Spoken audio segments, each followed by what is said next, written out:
Bom, pessoal, sejam muito bem-vindos. Então, vamos dar início agora à oficina Práticas Baseadas em Evidências, em uma abordagem neuropsicopedagógica, com o professor Sidney Lopes Sanches Júnior. O professor Sidney, dando aqui um breve resuminho da carreira, é doutor em Educação pela Universidade Estadual de Londrina, mestre em Ensino pela Universidade Estadual do Norte do Paraná, pedagogo na Universidade Tecnológica Federal do Paraná, especialista em alfabetização pela Universidade do Porto, Instituto Politécnico do Porto, e desenvolve pesquisa na área do desenvolvimento, aprendizagem, ensino-aprendizagem de matemática, práticas baseadas em evidências, e alfabetização, educação infantil e inclusão na educação especial. O professor, seja muito bem-vindo. Passo a palavra a você agora. Olá a todas, né, e todos. Quero agradecer o convite e poder compartilhar com vocês nessa tarde um pouco dos conhecimentos, né, um pouco daquilo que tem sido meu objeto e tem sido meu alvo de pesquisa. E o tema da nossa fala vem bem de encontro com tudo aquilo que eu tenho pesquisado e tenho vivido também, não só na pesquisa, mas na prática. Né, eu também sou professor da sala de aula, trabalho com alfabetização e eu preparei os slides para a gente compartilhar. Vai ser uma fala com foco, né, na abordagem da neuropsicopedagogia, e é um campo também que hoje tem estado em evidência nas pesquisas, sobretudo por aproximar a discussão, né, da pedagogia, da psicologia e da neurociência. Então, eu vou trazer essa discussão, e eu gostaria de deixar aberto, né, caso alguém esteja aqui e queira participar, queira fazer algum questionamento, ou também queira dar suas contribuições. Estou à disposição para... E não me incomodo, não é algo que me traz desconforto. Podem levantar a mão, acenar. Eu vou compartilhar os slides, e quando eu compartilhar os slides, possivelmente eu não vejo o chat, mas daí, se vocês quiserem abrir o áudio também e sinalizar, podem, podem fazer isso também à vontade. Vou compartilhar os slides com vocês, e depois a gente já inicia, né, sobre essa temática. Espero que todos estejam vendo a minha tela. Vocês conseguem visualizar? Está carregando. Estamos visualizando, ela só não está em tela cheia ainda. Certo, eu vou compartilhar a tela cheia aqui, vamos ver se vai dar certo. Vamos lá. Acho que tá meio travando, né? Mas já vai... Está carregando. Tá. Vamos ver se deu... Acho que deu uma travada, né? Uhum. Mas eu acho que já vai abrir. Aí, acho que já vai abrir. Certo? Vocês estão visualizando, mas não em tela cheia ainda, né? Isso, isso. Então vamos lá, que eu vou colocar em tela cheia agora. Tela cheia? Não, para mim ainda não está aparecendo como tela cheia. Não? Deixa eu voltar aqui.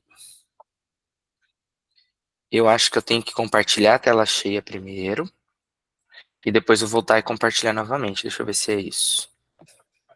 Isso, às vezes o Meet ele é um pouco chatinho para a gente conseguir pôr a tela cheia como apresentação.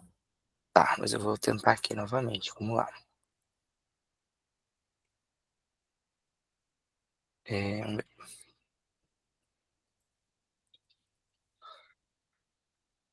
Só um pouquinho que agora eu acho que vai dar certo.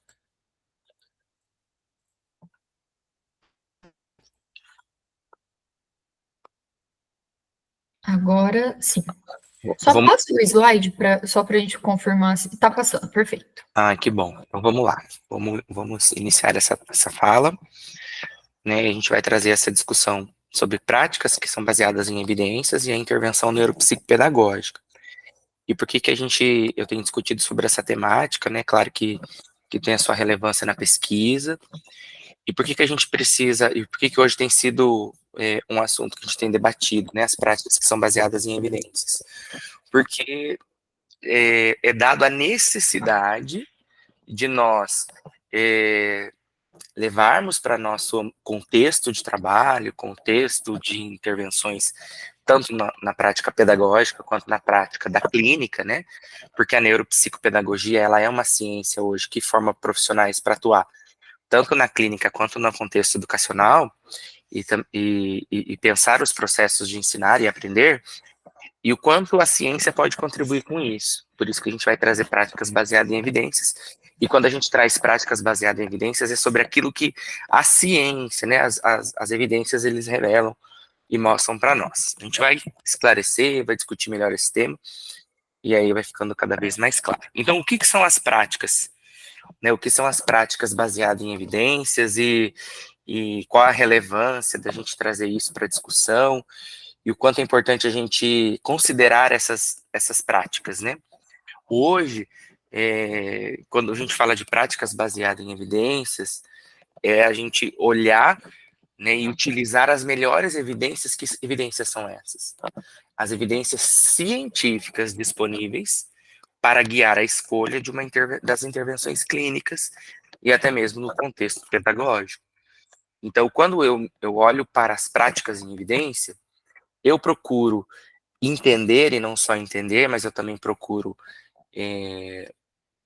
me apropriar desse conhecimento, que é um conhecimento científico, para apoiar as minhas decisões, para apoiar as minhas práticas de intervenção, na prática pedagógica, na prática da clínica, né? Então, essa abordagem, ela envolve a busca, envolve uma análise crítica, a interpretação das melhores evidências disponíveis, juntamente com a experiência, né? Aqui, claro, quando o profissional atua na clínica ou quando o profissional atua na escola ou no contexto educacional, você faz essas escolhas, você faz essa busca, né, na tentativa de você levantar as melhores evidências científicas e aliado a isso, a sua experiência ou a experiência de um outro profissional que possa contribuir para você fazer as melhores escolhas. Por quê que a gente fala sobre essa questão? Porque a gente percebe que por muito tempo, e ainda hoje, muitas vezes as práticas pedagógicas, práticas clínicas e práticas da sala de aula, elas são muito baseadas, muitas vezes, no achismo, muitas vezes no senso comum, e muitas vezes baseado em apenas nas experiências, né? Quem já ouviu assim, olha, aquele profissional ele tem muita experiência na área, né? Ele tem uma experiência muito vasta na área. E é claro que a experiência ela é um fator extremamente importante, né? Eu não venho aqui desqualificar e nem tirar a importância da experiência. Ela é um fator extremamente importante. Só que a experiência por si só, ela não garante uma prática eficaz. Por quê? Porque a ciência evolui, a ciência ela tem avanços, e é preciso a gente se aproximar, conhecer, entender, estar atento à evolução da ciência, para que, aliado à minha experiência, eu também possa fazer boas escolhas e isso agregar à minha prática, à minha experiência. Então, as evidências científicas, né, o objetivo da prática, né, e o objetivo da prática que é baseada em evidências, para que a gente hoje tem levantado essa discussão? É para melhorar a qualidade do serviço, a qualidade dos atendimentos, a qualidade da intervenção pedagógica, a qualidade dos processos de ensino, a qualidade da aprendizagem, a qualidade da avaliação, a qualidade do meu processo de intervenção. E aí, a gente se atém a isso para evitar o quê? A adoção de práticas ineficazes e prejudiciais. Por quê, professor? Ah, mas a pessoa tem muita experiência e ela garante que se ela aplicar tudo aquilo que ela já aprendeu e ela vivencia, dá certo. Ótimo. Só que, e aí? E o que a ciência tem a dizer sobre as novas descobertas? Sobre os novos achados da ciência? Será que é aliado a isso? Eu não posso agregar? Não posso enriquecer as minhas práticas?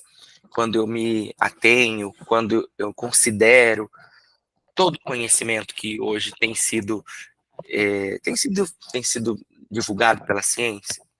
Então, a prática baseada em evidências ela é amplamente utilizada, por exemplo, na área da medicina, na área da enfermagem, na fisioterapia, na odonto, e agora, né, ela tem sido adotada na área da neuropsicopedagogia, que é uma área que tem discutido processos de ensinar e aprender, considerando, né, as questões da ciência cognitiva, da psicologia cognitiva e também da pedagogia.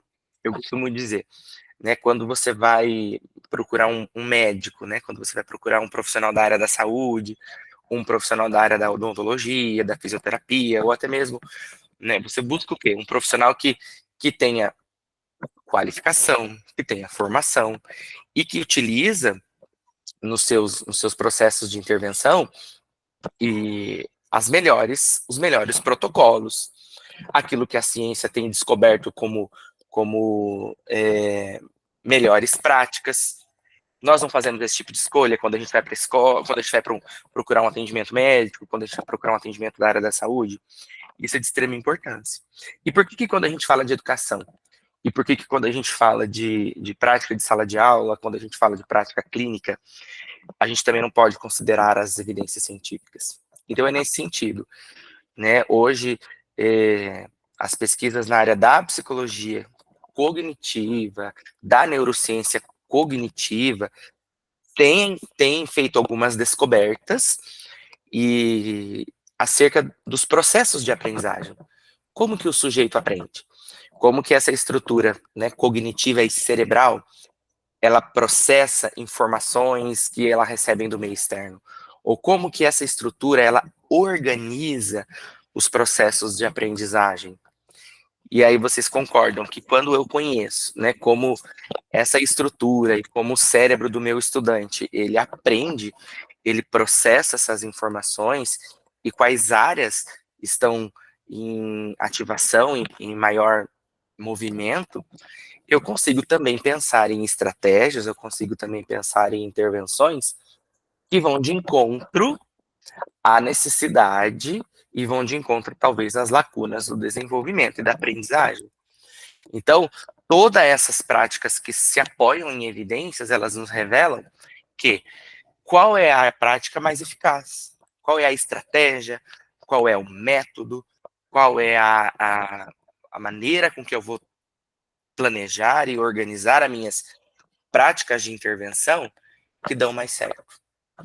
Não que as outras não dão, mas há evidências e a comprovação científica que nos revelam que algumas estratégias elas têm mais eficiência, têm mais eficácia na sala de aula, na intervenção clínica, na intervenção terapêutica. Então, eu acho, né, que é uma discussão extremamente importante nós trazermos hoje para o campo educacional, sobretudo, porque é importante os profissionais da educação e, sobretudo, aqueles que lidam com o processo de ensinar e aprender, que são os professores. Eu sou professor da sala de aula, e quanto melhor eu conheço esses processos, eu me sinto mais qualificado, preparado, e eu também consigo pensar conscientemente as estratégias para fazer intervenção e promover o desenvolvimento e aprendizagem do meu aluno na sala de aula. Então aqui eu trouxe só para a gente fazer uma reflexão, né? O que você prefere? Você prefere hoje, você vai fazer uma escolha, você vai fazer uma compra, você vai numa concessionária comprar um carro novo. Aí te oferecem um carro mais antigo, mais velho, que precisa de algumas outras. A tecnologia dele não é tão avançada, e um carro bem novo, o carro do ano, o carro que acabou de lançar, o carro que tem mais conforto, que você consegue fazer uma viagem com mais conforto, mais tranquilidade, com maior velocidade, menos desgaste, menos gasto. E aí, qual escolha você faria? Eu acredito aqui, né, que eu escolheria o carro novo, o carro do ano, o carro que acabou de ser lançado, porque, né, quando a gente vai buscar fazer uma aquisição de um veículo, você procura o quê? Aquele que cabe no seu bolso, em primeiro lugar, mas também aquele que te atende nas suas necessidades. Nas suas necessidades, por exemplo, se você é uma pessoa que viaja muito, você vai buscar um carro que tem um pouco mais de conforto. Né? Eu sou uma pessoa que usa o carro para trabalhar, vou para a escola, vou para o meu local de trabalho, Então eu não preciso de um carro, talvez, com tanto conforto para uma viagem, mas eu quero conforto. Eu quero a tecnologia que me atende. Então, se hoje a gente for olhar por esse viés, né, a gente percebe o quê? Que hoje nós tivemos avanços. Esses avanços nos possibilitam a fazer escolhas e a fazer escolhas que nos dão confiabilidade, que nos dão maior segurança. Quem é que não vai fazer uma viagem, você não vai checar o seu carro se ele está com a segurança, com os pneus funcionando perfeitamente, se o motor está bom, se tem óleo, se está tudo em perfeito funcionamento. Não é assim que nós fazemos? Exatamente dessa forma que nós vamos buscar dentro da ciência, que tem como objeto de estudo a aprendizagem, a educação, os processos. Para quê? Para que a gente possa fazer boas escolhas. Né? O carro aqui dos Flintstones, né? Ele foi útil por um tempo, sim, mas hoje já não cabe mais na nossa realidade. E muitas vezes nós utilizamos práticas tão arcaicas e tão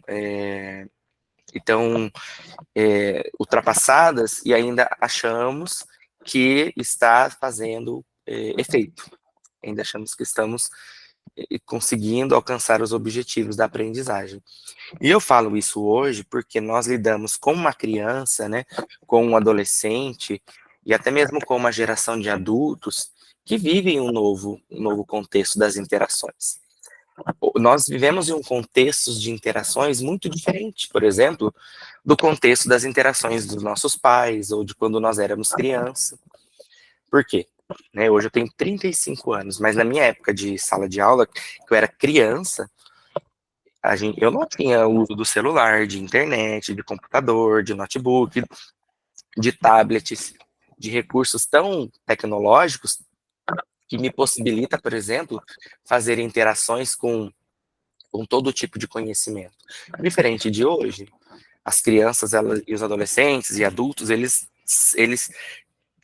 têm acesso, né, eles interagem com o conhecimento de uma forma muito diferente de nós. E também de uma forma muito diferente de há 20, de há 30, 50 anos atrás.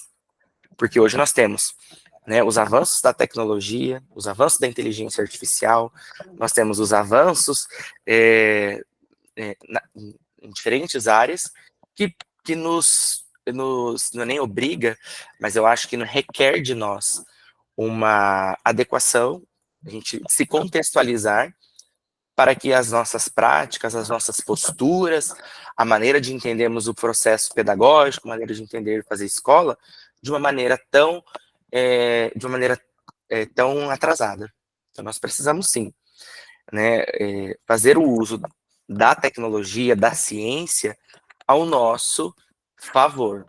E é claro, né, que nós não estamos aqui dizendo que nós vamos substituir as interações humanas. Nós sabemos o quanto é importante as interações humanas presenciais, as trocas que elas se dão no contexto da sala de aula. Ninguém está questionando isso, mas é importante também a gente considerar que a maneira com que hoje nós lidamos com o conhecimento e a maneira com que se lidava com o conhecimento há 20, 30 anos atrás é completamente diferente. E nós precisamos nos atentar a isso, para que a gente possa também fazer uso desses recursos, desses meios, para potencializar e chegar nos objetivos que nós queremos. Eu penso assim, vamos fazer uma viagem aqui, eu moro no Paraná, né? Talvez tenha pessoas aqui do Brasil inteiro que vão nos assistir aí no Brasil todo. Eu moro no Paraná, né, numa cidade do interior do Paraná, e a capital do Paraná é Curitiba. Da minha cidade, né, que eu moro hoje, que se chama Cornélio Procópio, para Curitiba, de carro, né, do meu carro, eu levo umas 4 horas, umas 3 horas, 4 horas e meia. Agora vejam só, né, se eu fosse fazer uma viagem com o carro dos Flintstones, com quanto tempo vocês acham que eu chegaria a Curitiba? Eu chegaria? Com certeza, se eu não desistisse, se eu não parasse no caminho, né, e desistisse do percurso. Mas vocês vão concordar comigo que hoje a tecnologia de um carro, ele, né, de um carro mais atual, mais novo, ele nos permite chegar no meu objetivo com maior rapidez, com maior segurança, com maior conforto, do que se eu for utilizar, por exemplo, um carro mais antigo ou um carro dos Flintstones. E agora, se eu pegar o meu carro e for fazer essa viagem de avião, com certeza o caminho é mais rápido, eu consigo economizar tempo. E por que não lá na escola? E por que não lá na clínica da neuropsicopedagogia? E por que não nas práticas pedagógicas eu também não posso utilizar daquilo que me dá maior confiabilidade, maior segurança? Eu consigo chegar no meu objetivo com maior rapidez. E eu não estou dizendo que eu estou acelerando os processos. Eu não estou querendo dizer que nós estamos acelerando os processos de aprendizagem e desenvolvimento, não. Mas nós estamos contextualizando. Porque hoje nós temos acesso à informação e conhecimento com muito mais velocidade e rapidez do que há anos atrás. Então, se eu utilizo de uma prática que me garante um pouco mais de eficiência, um pouco mais de assertividade, com certeza, eu acho que ela é essencial para nós, enquanto profissionais do campo educacional, enquanto professores, enquanto terapeutas que estão envolvidos com o processo de desenvolvimento e de aprendizagem, nós temos sim que conhecer e nos apropriar desses conhecimentos. E aí, quando você vai fazer um bolo, né? Como que faz um bolo? Acredito aqui que talvez a maioria já tenha a experiência de fazer um bolo na sua vida, não tem? Fez um dia um bolo com a avó, um bolo com a mãe, ou faz bolo para a família. Eu, quando eu era criança, eu passava boa parte do meu tempo com a minha avó. E sempre a minha avó fazia bolo comigo. E aí? Mas quando a gente vai fazer um bolo, a gente vai fazer uma receita, quem é que gosta de pegar receita da internet? Eu tenho com o celular hoje a gente tem acesso a muitas receitas, né? Eu dou print em muitas receitas que eu gosto de fazer, não sei quem aqui faz a mesma coisa, e elas vão ficando ali armazenadas. Quem sabe um dia eu faço, né? Eu salvo um monte de receita que eu quero fazer e um dia que eu acordo de bem, eu vou fazer uma receita, mas não é sempre. Mas a receita, ela nos mostra um caminho, certo? Quem vai fazer um bolo? Eu dei o exemplo da minha avó, por quê? Porque a minha avó, ela faz bolo muito bom, muito gostoso, mas a minha tia, que mora junto com a minha avó, ela já faz um bolo pela experiência. Então ela coloca a farinha, ela nem olha na receita. Ela coloca a farinha, ela vai lá e coloca o fermento, ela coloca ela coloca ovos, coloca o açúcar. Só que o bolo da minha tia e o bolo da minha avó são diferentes, por quê? O da minha avó fica sensacional, maravilhoso. E o da minha tia às vezes não cresce, da minha tia às vezes fica duro, às vezes não fica tão bom, e às vezes dá certo. Mas por que eu trouxe essa relação do bolo, né? Fazer um bolo da receita? Não que a escola, não que a educação, nós temos receitas para a gente seguir e para fazer. Não é sobre isso a minha fala. Mas é que quando eu me atenho, né, a alguns protocolos e algumas práticas que já são comprovadas que dão certo, eu utilizo e me garante que terá melhor resultado. Se eu for fazer um bolo, eu preciso de olhar na receita.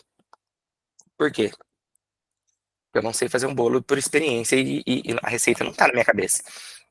Quando eu olho para esse protocolo, né, que eu coloco aqui como a comparação de um protocolo, eu tenho maior segurança de que eu não vou errar. Às vezes a gente erra ainda, né? Às vezes, mesmo seguindo um protocolo, às vezes o bolo não cresce, às vezes o bolo não dá muito certo, às vezes você esquece alguma coisa, esquece o ingrediente, né? A minha mãe foi fazer um quibe e ela esqueceu de colocar carne. No final ela falou assim, meu Deus, a carne tá aqui, esqueci, né? E às vezes falta alguma coisa. Alguém levantou a mão? Alguém quer falar, comentar alguma coisa? Eu Ô, Sidney, me desculpa, não sei se foi alguém que mexeu nas configurações, eu não estou conseguindo mais ver sua tela, não, ela está pequena para mim. Quem tá falando? É Giovanni, de Goiânia. É só o Giovanni ou tem mais alguém, gente? Não, aqui para mim ela tá aparecendo sim. Tem mais alguém que não está conseguindo visualizar direito? Talvez seja a sua configuração aí, Giovanni, que você apertou alguma coisa. Passa só um slide, por favor. Passei pro próximo. Agora ele não passou mesmo. Tá aparecendo uma apresentação por Alessandro, não é mais a sua. Ah, então foi alguém que interviu aí. Deixa eu fechar aqui, peraí.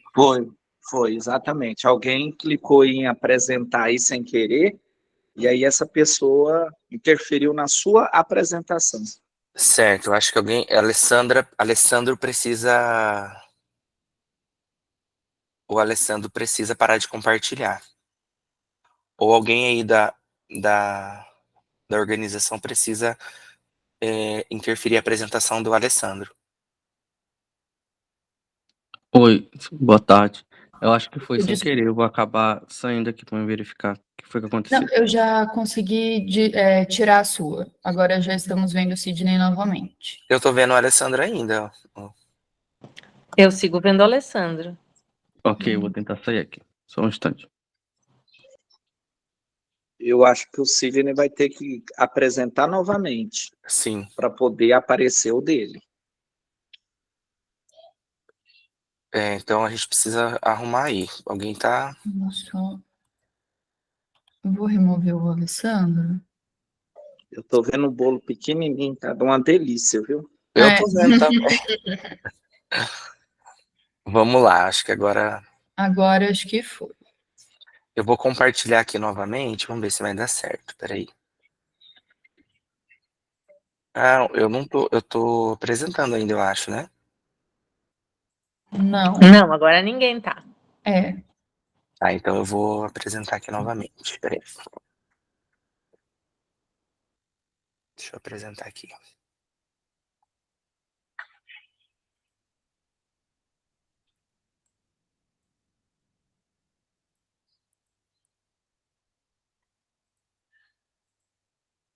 Deu? Tá carregando.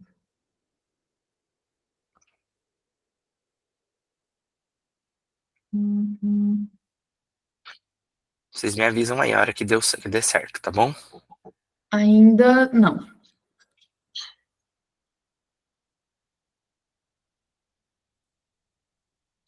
Ainda não? Não tá pondo nem para carregar a apresentação. Tá dizendo que está apresentando, mas é só a sua imagem. Só a sua imagem. Um pouquinho, então. Eu vou parar a apresentação e compartilhar novamente. Tá bom. E pra mim tava tudo certo aqui. Peraí.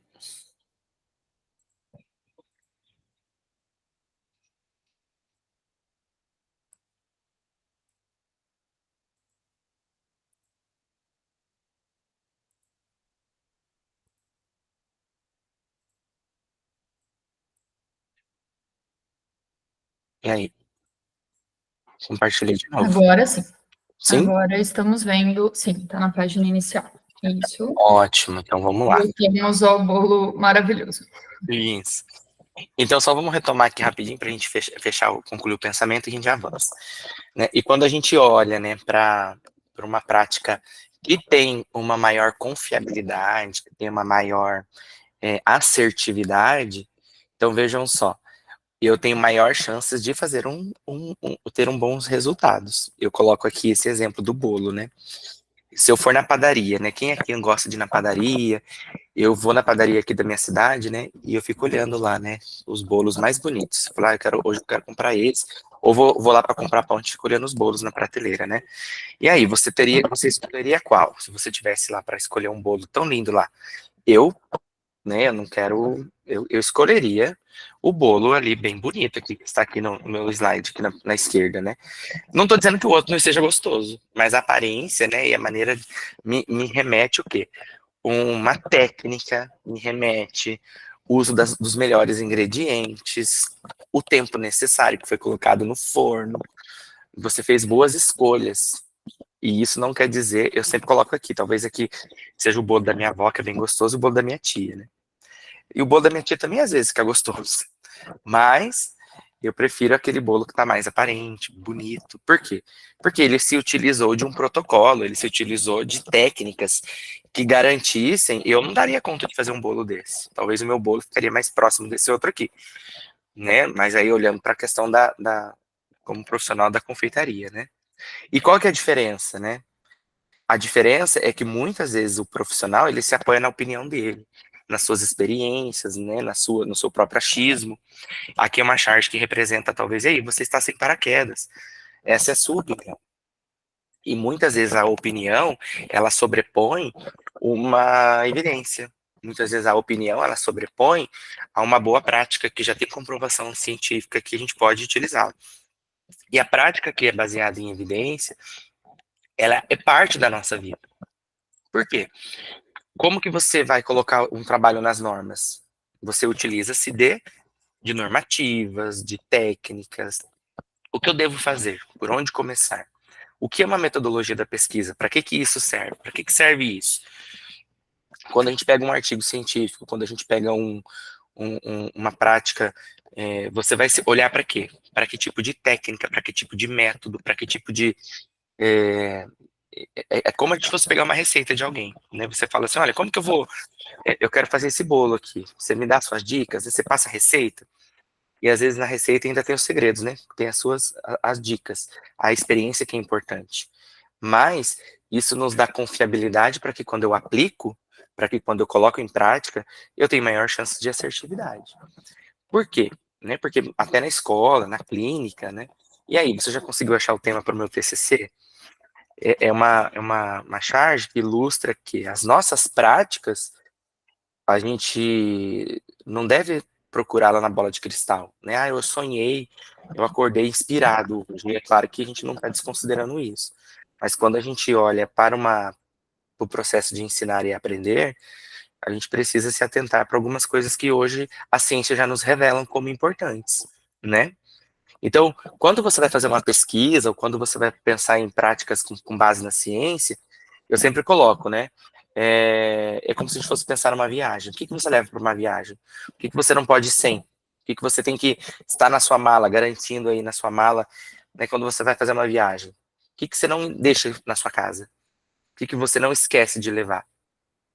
Escova de dente, as roupas íntimas, ou uma roupa de frio, ou uma roupa de calor, dependendo se você for para praia, né? Se você vai para um lugar frio. Então, quando a gente... O que você não pode abrir mão? O que nós não abrimos mão? Quando nós estamos na sala de aula, quando nós estamos num contexto clínico, quando nós estamos pensando em processos de ensinar e aprender. O que devemos pensar quando viajamos? É a primeira coisa, para onde que eu vou? Eu não vou para a praia levando blusa de frio, a não ser que eu vou em outro época de ano, né? E onde que você quer chegar? Então, eu acho que quando você parte de uma prática pedagógica, você precisa ter muito claro os seus objetivos, e você precisa ter muito claro aonde você quer chegar. Né? Eu faço muita relação com o processo de alfabetização, por exemplo, porque eu sou professor, eu sou pedagogo de formação, né? E trabalho com alfabetização, com aprendizagem, com crianças com dificuldades de aprendizagem, com o público-alvo da educação especial. Mas e aí, o que eu quero chegar?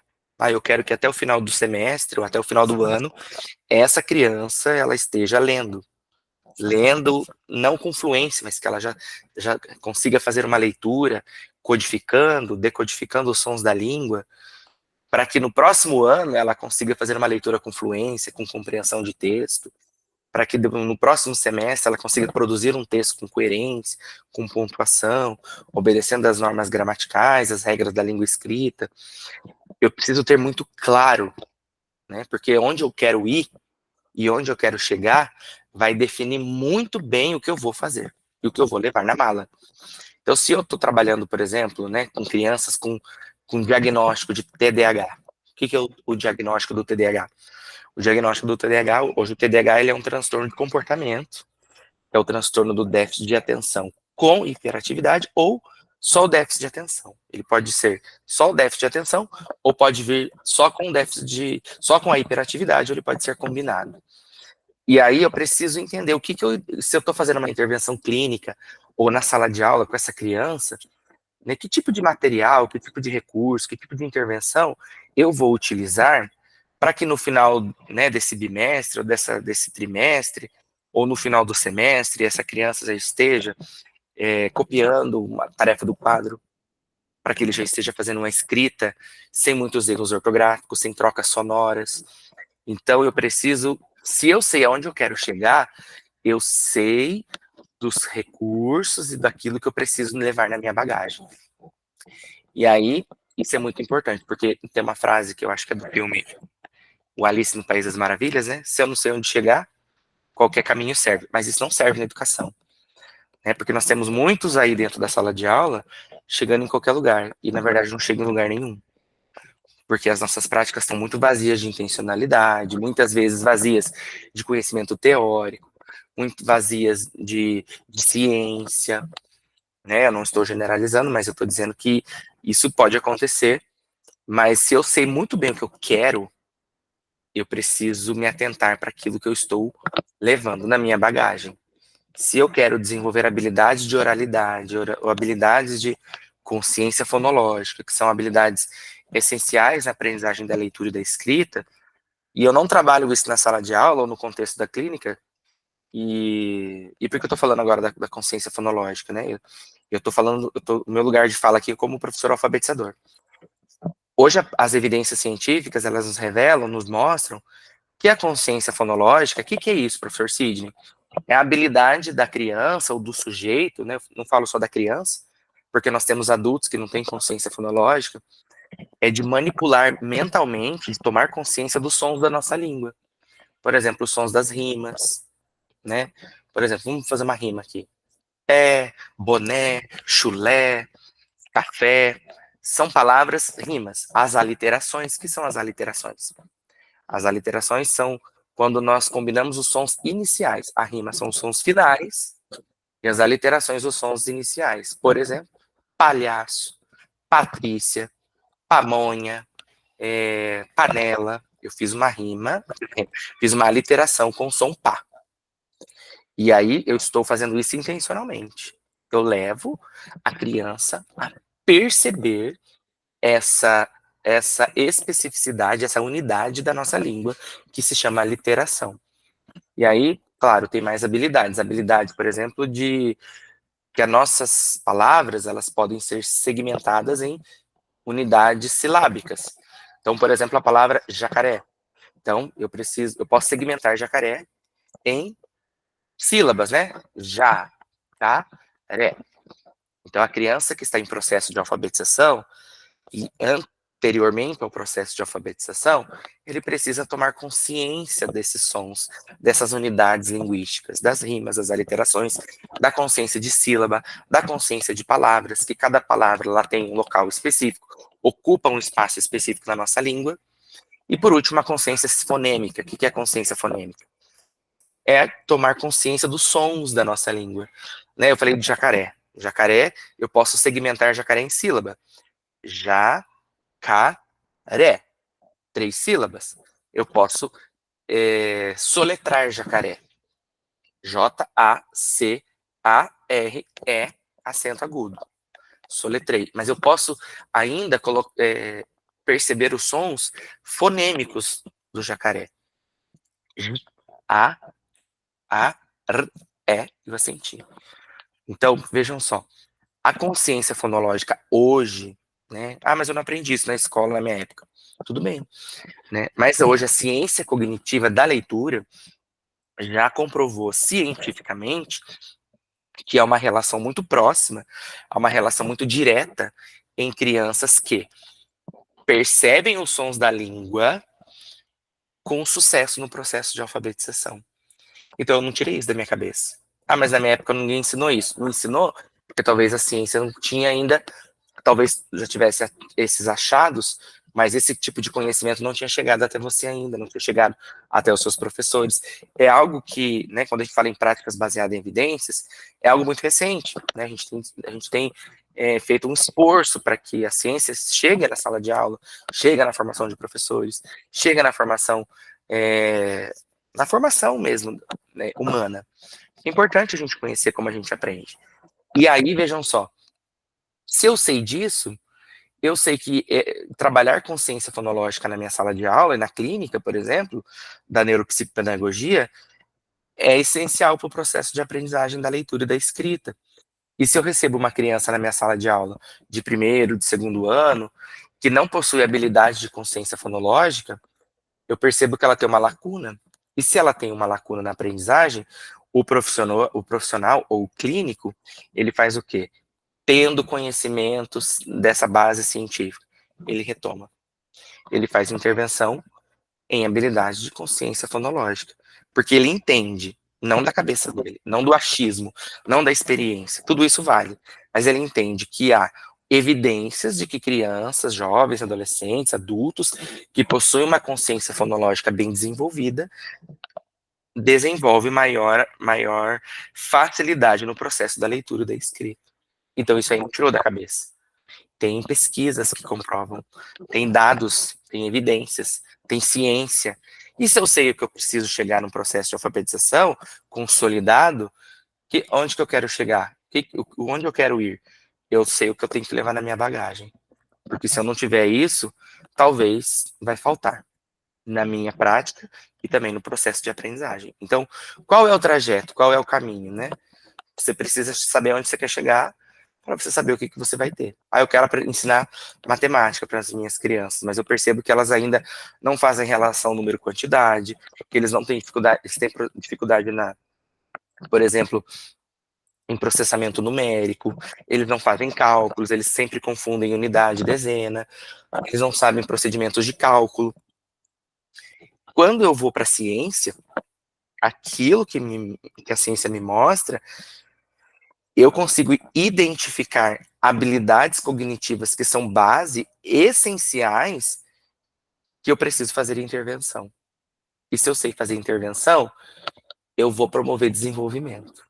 Talvez, se a ciência cognitiva me mostra quais são essas habilidades, muito mais do que também fazer intervenção, eu também sei avaliar. O que é avaliar?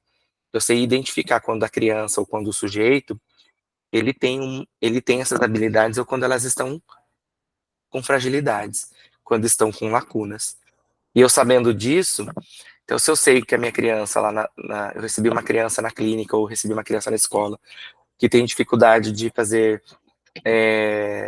leituras de palavras com sílabas complexas. O que são as palavras com sílabas complexas? Que exigem maior grau de complexidade. Por exemplo, quando nós temos consoante, consoante e vogal.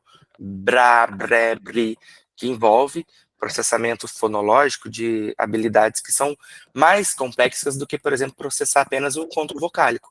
Ai, eu, ui, já exige tomar consciência de outros sons. Então, se eu sei que a minha criança ela tem uma dificuldade, então eu vou fazer intervenção na onde? Será que é naquela habilidade ou será que são habilidades que antecedem? Que a minha criança ainda não se apropriou, não tomou consciência, ainda não adquiriu. Então, todo esse percurso, todo esse trajeto, todo esse caminho, a ciência cognitiva pode nos mostrar. E é claro que não é a resposta para todas as coisas, mas muitas coisas hoje nós já temos avançado e conseguido bons resultados. Qual é o tempo? Né? Se eu vou fazer uma intervenção em crianças em processo de alfabetização, que estão aprendendo matemática, que tempo eu preciso levar para que essas habilidades sejam adquiridas? Talvez se você, como eu disse, né, se você tira uma prática da internet, do bolso, se você tira do chapéu, do mágico, da bola de cristal, talvez o que a criança demoraria 2, 3 meses para adquirir, você talvez tenha um conhecimento teórico, científico, que fundamenta a sua prática, talvez você leve 1 ano, 2. Quando eu tenho um conhecimento válido científico que me dá convicção e certeza, eu posso, inclusive, diminuir o tempo. E por que diminuir tempo, né? Às vezes eu já fui questionado isso, mas você está querendo acelerar? Não é isso.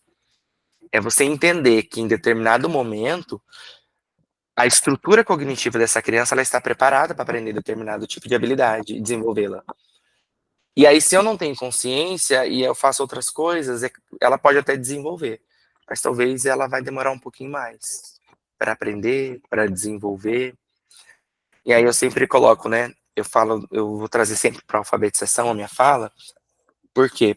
Porque é onde eu transito muito bem, né? Eu falei para vocês que eu moro no interior do Paraná e a capital do Paraná é Curitiba. Eu morei em Curitiba uma época, né? E faz um tempinho já. E quando eu ia para Curitiba, eu fui a primeira vez para Curitiba, nunca tinha dirigido até Curitiba de carro sozinho. E quando você não sabe, né? Você pega o GPS, ou você pede informação para alguém, ou você pergunta, por exemplo, eu fui lá e perguntei pro meu pai, que já tem mais experiência, que sabe onde que já foi para lá várias vezes. Só que na época que eu fui, a gente não tinha muito essa prática de GPS, né? Hoje sim, hoje a gente usa GPS para tudo. Mas há um tempo atrás não tinha muito. A gente sabia que existia, mas eu não usava o GPS. O meu pai me mostrou um caminho, fez até um mapinha para mim, né, onde que eu ia chegar. Falou, até em umas 4 horas e meia você chega em Curitiba. E a primeira vez que eu fui para Curitiba de carro sozinho, eu levei umas 8 horas, levei o dobro de tempo. Por quê? Porque eu errei o caminho.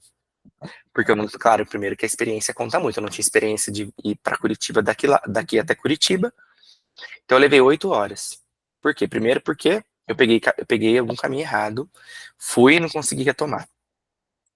Depois demorei para voltar, então eu levei muito mais tempo. Na segunda vez que eu já fui para Curitiba, eu já acertei. Então eu já não demorei 4 horas. E aí quando a gente leva para a sala de aula e na prática de alfabetização, por exemplo, se eu sei o caminho e como eu devo fazer para que a criança alfabetize, né, até o final do período letivo, do semestre, enfim. Se eu sei qual é o melhor método, qual é a melhor evidência científica, eu consigo chegar em menos tempo. E também eu economizo energia. Eu cheguei em Curitiba? Cheguei cansado, esgotado, gastei mais dinheiro porque eu tive que abastecer no caminho. E na sala de aula e na clínica, quando eu tenho certeza e eu conheço um método que tem base científica em evidência, eu consigo chegar mais rápido, com menos tempo, gastando menos energia. Então, se eu sei de um método que tem comprovação científica, eu consigo, né? Por exemplo, então eu sou um professor que alfabetiza, mas eu não fico atento às pesquisas, às evidências, então eu utilizo aquilo que eu aprendi, do jeito que eu aprendi, eu reproduzo aquilo que eu fiz quando me ensinaram, e eu aprendi, deu certo comigo. Mas se você olha para as evidências e para as práticas que são com base na ciência, você chega mais rápido, você economiza tempo, você economiza esforço, você economiza energia, porque não que você não vai alfabetizar a criança, você vai. Mas às vezes você vai cansar mais, você vai se esgotar mais, a criança também vai se esgotar mais, você vai gastar mais energia naquilo, enquanto você utiliza uma prática em evidência que dá muito mais garantia de que isso vai ser com muito mais eficiência, muito mais sucesso, economizando tempo, energia, né? E aí gera, além de tudo, além de tudo, eu vejo que aprender é muito bom, né? Você não se cansa, não se estressa tanto. Você chega, mas quando você olha para a ciência, você chega mais rápido, você economiza tempo, economiza energia, economiza dinheiro, investimento, né? Então é importante você pensar o que você leva e o que você deixa. Mas eu aprendi isso até então, né? Sempre fiz assim, até agora deu certo. Mas existe uma nova proposta, existe dados científicos que me revelam outras coisas. Talvez eu preciso me apropriar, estudar e voltar os que a ciência me mostra. E tem práticas que talvez eu precise deixar. Tem alguns instrumentos que talvez já estejam ultrapassados, né? E eu preciso deixá-los para utilizar aquilo que a ciência me mostra. Então, eu sempre comparo, né, a prática em evidência com a pesquisa, porque o perfil daquele que atua com base na ciência, com base nas evidências científicas, é também aquele que pesquisa, né? Então você precisa identificar o teu objeto. Eu estou trabalhando com crianças com síndrome de Down. Eu trabalho com crianças com deficiência intelectual leve. Trabalho com crianças autistas. Meu objeto de pesquisa hoje são crianças com TDAH, dislexia, descalculia. Então existe um objeto. Se existe um objeto, então qual que é o problema? A dificuldade de alfabetização com crianças com síndrome de Down. Existe uma dificuldade, existe um problema, né? Formação de professores ou dificuldade de aprendizagem de crianças com diagnóstico do transtorno do espectro do autismo. Então, esse problema de pesquisa, ele vai guiar o método que você vai utilizar. Por quê? Né, hoje, por exemplo, vou pegar o recorte agora aqui, vou fazer um recorte sobre o TEA, né, que é o autismo. Hoje, nós temos as pesquisas acerca do transtorno do espectro do autismo, têm avançado. Então, hoje há evidências sobre melhores estratégias que se podem aplicar com crianças com TEA. Mas antigamente ninguém falava disso. Hoje se fala. Então vamos ouvir o que a ciência também tem dito. Eu não estou jogando no lixo as experiências e aquilo que se tinha antes, mas eu estou agregando a minha formação e a minha prática àquilo que a ciência me traz. Então hoje nós temos, por exemplo, né, eu não sou especialista, não sou Eu trabalho com crianças autistas, eu tenho um aluno autista, eu também atuo na universidade com alunos autistas, mas hoje tem um método que se chama ABA, né, que é um método é um método que tem evidência científica, que tem comprovação da ciência, que é análise do comportamento aplicada. A evidência sobre a eficácia de utilização do ABA no contexto escolar e no contexto clínico. Se eu estou lidando com esse objeto de pesquisa, com esse objeto de conhecimento, por exemplo, as crianças autistas, então qual é o método mais eficaz que eu tenho que utilizar? ABA. Ah, mas eu aprendi que a gente pode utilizar. Tudo bem. Eu não, lembra que eu disse, a ciência ela não vem anular a sua experiência, não vem anular o conhecimento que você tem da sua prática do dia a dia. Mas aliado a isso, talvez a ciência me mostre um caminho, me mostre estratégias e métodos que se eu utilizar dessas estratégias e métodos, eu tenho mais eficácia na minha intervenção com crianças autistas. Aqui eu estou dando um exemplo da criança autista, do adolescente, do adulto autista. Então, se eu tenho um objeto e um problema, o que a ciência me mostra? Qual é o método mais eficaz? Quais são essas técnicas? Quais são os resultados e os objetivos que eu almejo? Utilizando esse método, utilizando essa técnica. E é claro, gente, que demanda estudo, que demanda um processo de aprofundamento e requer dedicação, né? Eu sempre costumo dizer que hoje o profissional da educação, o grande desafio do profissional da educação são vários, né? Mas um deles é você estar atento àquilo que as pesquisas e a ciência têm nos mostrado como estratégias e métodos mais eficazes para a intervenção. Sobretudo porque hoje nós temos um público muito diverso. Nas escolas, a inclusão, né, a diversidade, ela está presente. E aí, eu preciso me ater ao que a ciência tem me apontado, por exemplo, as terminologias adequadas que eu preciso utilizar, né, e a gente sabe que terminologias, elas avançam, né, houve um estudo que entende que a deficiência ela não é adquirida ou ela não é portadora da deficiência, então eu não utilizo mais a terminologia pessoa portadora da deficiência. Não, eu utilizo pessoa com deficiência. E tudo isso nós precisamos nos ater, porque nós somos profissionais da área. Então a prática baseada em evidência, ela surgiu da onde? A gente destaca, né, a importância da evidência científica como um critério de qualidade para guiar pesquisas, intervenções na clínica, até mesmo políticas públicas. Porque se eu sei que as evidências me revelam maior eficácia, eu posso dar uma contribuição, inclusive na elaboração de políticas de propostas de intervenção no contexto clínico, no contexto educacional. Há um exemplo aqui. Esse relatório, ele é um relatório, o RENAB, né, ele hoje foi bem difundido no Brasil, ele é um relatório nacional de alfabetização baseado em evidências. E aqui, ele não apresenta só, não são apenas os métodos e as metodologias científicas, são estudos que trazem uma comprovação, que trazem evidências sobre métodos e estratégias para uma alfabetização de qualidade. Esse documento está disponível no Google em PDF para quem quiser baixar, né? Ele é um documento bem extenso, mas ele é um relatório baseado em evidências. O que significa isso? O profissional que trabalha com o processo de alfabetização, aprendizagem, tanto na clínica quanto na escola, ele precisa conhecer o que as evidências revelam sobre o processo de aprender aprender, né, a leitura e a escrita. São essenciais. Sem que a gente conheça, né, sem que a gente tenha uma leitura, sem que a gente tenha um aprofundamento sobre isso. Por quê? Porque isso nos dá maior credibilidade, que nos dá maior confiabilidade. Eu não estou fazendo a minha prática baseada naquilo que eu acho, mas sim naquilo que a ciência mostra. E aí a gente percebe, né, e aí a gente faz reflexões, eu já estou até caminhando para a gente fechar a nossa fala, que está quase acabando, né, a gente vive um momento, e não esse momento, mas a ciência, ela sempre foi alvo de questionamentos e de dúvidas e críticas, né? Quem aqui já não teve dúvidas, né? Será que a vacina do Covid, na época, né, tem comprovação científica, tem eficácia científica? E aí, a gente vai acreditar em quem? Na ciência ou nas fake news, né? Hoje a gente vive um contexto político, social, cultural, que questiona muitas coisas, e eu não acho que é errado, né? Questionar a ciência. Nós podemos questionar a ciência com conhecimento científico. Não se questiona a ciência com conhecimento que você ouviu no muro do vizinho, ou no WhatsApp, ou no Google, ou né?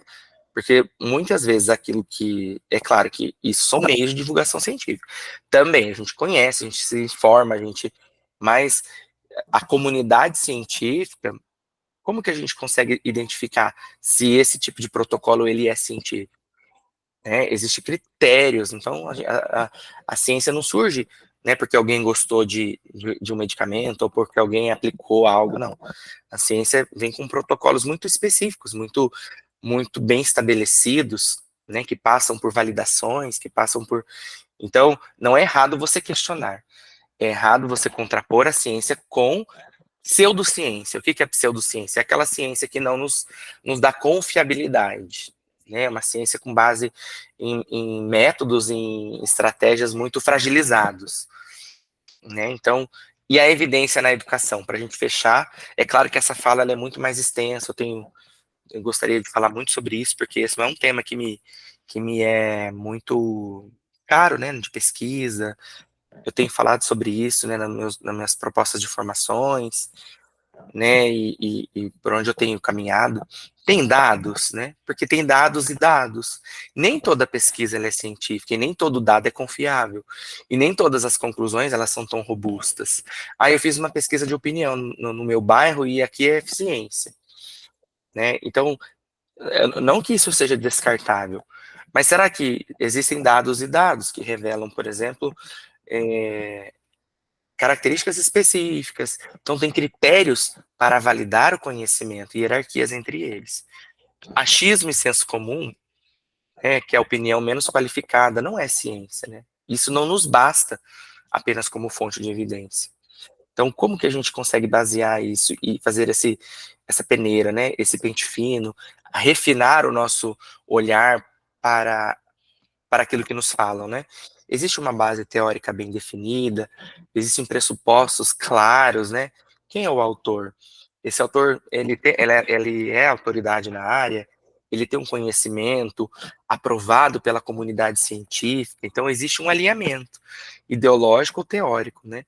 E não assegura apenas a validade dos conhecimentos, é preciso olhar para um conjunto de elementos que permitem comprovar um determinado requisito, um critério específico de desempenho, uma competência, né, um resultado específico de uma aprendizagem que foi alcançada.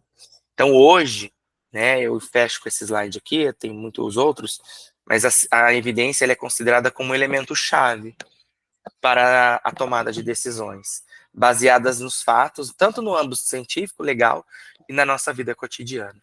Porque quando a gente consegue olhar e refinar o nosso olhar para aquilo que tem uma base de conhecimento científico, a gente consegue tomar decisões mais robustas, mais confiáveis, mais fundamentadas, mais substanciais. Não, aqui, mais uma vez eu coloco, eu não estou anulando o conhecimento de senso comum, que até certo ponto ele nos dá condições de questionar, mas as nossas decisões elas não podem ser baseadas apenas nisso, né? A gente, enquanto profissional, né? Eu estou colocando isso, trazendo isso para o contexto profissional, tanto do neuropsicopedagogo na clínica, na escola, do professor, a gente precisa conhecer, a gente precisa nos aprofundar e basear as nossas decisões pedagógicas, clínicas, naquilo que a ciência tem nos reportado. Nós não podemos anular o conhecimento científico, porque a nossa área do conhecimento ela é uma ciência, e nós precisamos valorizar esses conhecimentos. Então, eu gostaria de agradecer a oportunidade, né, de poder compartilhar com vocês, e esse conhecimento, ele é algo assim que a gente precisa mesmo trazer para as discussões. Não se encerra aqui, né, não se encerra aqui essa discussão, né, mas eu gostaria de deixar, assim, esse gostinho para vocês, e despertar esse olhar, né, para que as nossas práticas elas estejam alicerçadas num conhecimento que realmente tem validade dentro de uma comunidade científica, e a gente traga habilidade para as nossas práticas. Obrigado, viu, Marinils, pessoal que está agradecendo aí no chat. Eu fico à disposição se alguém quiser fazer um comentário, se alguém quiser também compartilhar alguma experiência, tirar alguma dúvida, né, talvez a gente vai levantar reflexões. Agradeço muito pela sua fala, Sidney, foi realmente muito enriquecedora. Também atuo dentro da sala de aula e acho que realmente às vezes a gente vai ali no... Chega um momento que a gente está no automático e a gente realmente precisa revisitar todo esse conhecimento para a gente ter um norte mais assertivo, né? É isso Então, aí. Muito obrigado. Vamos abrir agora para as perguntas. Sobre a frequência, pessoal, que tem só respondendo aqui, a frequência já é computada aqui quando vocês acessam, tá? Eu acho que o Giovanni levantou a mão. Plataforma. Sim, Giovanni, pode abrir o microfone, pode ficar à vontade. Boa tarde a todos. Eu sou Giovanni, sou de Goiânia. E assim, professor, posso te chamar de professor Sidney, né? Eu percebo que nos últimos anos a ciência vem sofrendo várias críticas e vários questionamentos, né, em todas as áreas. Como que você enxerga isso para que nós possamos estar enfrentando esses problemas que nós estamos passando nos dias atuais? Obrigado pela pergunta, Giovanni. Eu até comentei sobre isso, né? Que a gente vive um momento muito frágil de questionamento acerca do conhecimento científico. Mas e aí, como que a gente rebate isso? Como que a gente sustenta? Como que a gente faz esse tipo de enfrentamento? E a gente precisa enfrentar o conhecimento raso e o conhecimento de senso comum com a própria ciência. Né, eu costumo muitas vezes dizer, né, todo esse tipo de conhecimento, a gente é questionado, né, e aí, né, então, com base em quais argumentos, né, em quais tipo de pesquisa, autores que você traz isso. Então, por isso a gente também precisa ter conhecimento científico, a gente também precisa estudar, a gente precisa também sair da nossa zona de conforto, porque nos requer sair da zona de conforto, todo esse processo de aprendizagem, de aprofundamento, se envolver com a pesquisa. Então, isso aí, primeiro requer de nós, né, uma postura de aprofundamento, de pesquisa. Por quê? Porque a gente vai rebater a ciência não com pseudociência e não com conhecimento de senso comum. Então, a gente precisa mesmo nos aprofundar nesse conhecimento, a gente precisa, por exemplo, né, eu trabalho mais especificamente hoje com alfabetização, com ensino de matemática, né, com público-alvo da educação especial. Então, nessa área é onde eu tenho me aprofundado os meus conhecimentos. Então, eu tenho condições, talvez, de debater e de me aprofundar dentro de uma reflexão mais voltada para essa área. E aí, o desafio é para cada um de nós nos aprofundarmos mesmo nas nossas áreas, né? E realmente ter um conhecimento profundo, leituras de autores que são consolidados, né? E produzir pesquisa também. Produzir pesquisas, né? Um evento está aqui para a gente publicar, para a gente produzir conhecimento. Então, eu acho que tudo isso é uma maneira da gente trazer o conhecimento e valorizar o conhecimento científico, né? Estar participando desse congresso, acho que é uma maneira de vocês valorizarem a ciência, o conhecimento científico, de não se contentar com informações. Hoje, as redes sociais, elas são um excelente meio de informação, não de formação, ao meu ver, né? Porque a formação ela se dá no processo, né? Não num vídeo que você assiste de 1 minuto, de 2 minutos e você tem uma opinião sobre isso. Então, é claro que a informação ela é importante, mas ela não basta, porque a informação ela é rasa, né? E aí a gente precisa mudar as bases, né? As concepções, a gente precisa. A Deusa colocou ali. Quem questiona a ciência usa celular, avião, carro, exames. Exatamente, né? Eu também trabalho, né, numa universidade, e eu lembro que um professor, ele falou para mim assim, né? Meu Deus, eu achei assim terrível. Ele falou: a gente defende tanto a ciência, mas eu não vejo a ciência chegar na minha casa, eu não vejo, né? E eu achei uma fala tão difícil de ouvir. A gente não usa medicamentos, a gente não utiliza as tecnologias, a gente não se utiliza, por exemplo, hoje, né? As tecnologias, a gente está aqui compartilhando conhecimento. Eu estou no Paraná, o Giovanni está lá em Goiânia, não sei onde vocês estão, cada um aqui talvez esteja num lugar. Isso é ciência, né? É avanço da ciência, da tecnologia, que nos permite conexões, que nos permite... A gente viu uma pesquisa nos Estados Unidos sobre intervenção em crianças autistas, ela chega até nós em questão de segundos, pode ter esse conhecimento. Então, é que nem a Deusa colocou ali, né? O celular é ciência, a medicina é ciência. Então, se a gente utiliza tudo isso, a gente também pode utilizar a ciência também na nossa prática pedagógica. Por que a prática pedagógica ela tem que ser vazia de ciência? Não, né? A gente tem que mostrar que nós também pesquisamos, que nós também levamos as nossas práticas, né, com base científica, com pesquisa. Então esse é o caminho, né? Eu acho que o conhecimento e aprofundamento ele gera isso. E o desejo de conhecer cada vez mais, né? Eu sempre coloco assim que quanto mais a gente conhece, mais a gente quer conhecer. Quanto mais a gente estuda, mais a gente quer estudar. Quanto mais a gente vai aprendendo, a gente quer aprender mais. Então, esse é o caminho, né?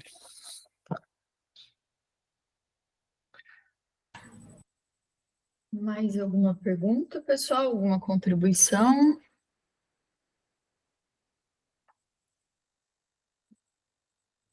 Podem abrir o microfone aí também, se quiserem.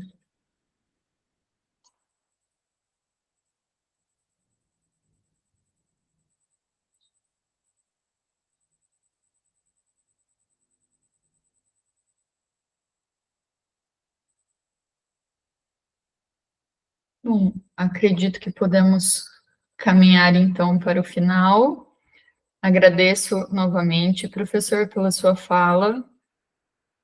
Agradeço também a todos que participaram aqui conosco, que contribuíram também de alguma forma. Agradeço. Giovanni levantou a mão ou acenou? Acho que sim. Então, agradeço novamente, muito obrigada a todos. Lembrando que agora, em seguida, teremos a sessão de diálogo, que vocês conseguem acessar também ali pela área do participante, na plataforma. E convido a todos a assistirem também as apresentações, as divulgações das pesquisas dos outros participantes. Então, agradeço novamente. Muito obrigada a todos. Muito obrigado. Até as próximas. Até. Falou, pessoal. Um abraço a todos.